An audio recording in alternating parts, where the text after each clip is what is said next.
மரத்தை வச்சவன் தண்ணி ஊத்துவான், மனச பார்த்து தான் வாழ்வ மாத்துவான். மனச பார்த்து மட்டும்தான் வாழ்வ மாத்துவான். நான் எழுதி தரேன், ஓப்பன் சேலஞ்ச்.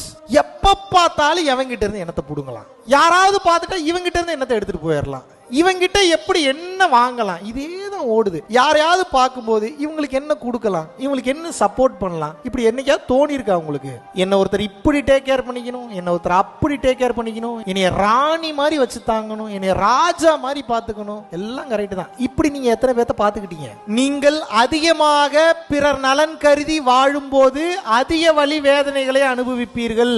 ஆனால் ஒரு குறிப்பிட்ட காலகட்டத்திற்கு அப்புறம் இறைவனா மாறிடுவீங்க. ஏன்னா அந்த வலி வேதனை அனுபவிச்சுட்டு வந்தீங்கல்ல, அந்த வலி வேதனை எல்லாம் உங்கள் கர்மவினை அழிந்த காலம். இறைவன் உங்ககிட்ட பூஜையோ புனஸ்காரங்களோ மந்திரம் சொல்வதையோ எதிர்பார்க்கவில்லை. இறைவன் உங்களிடம் உண்மையாகவே எதை எதிர்பார்க்க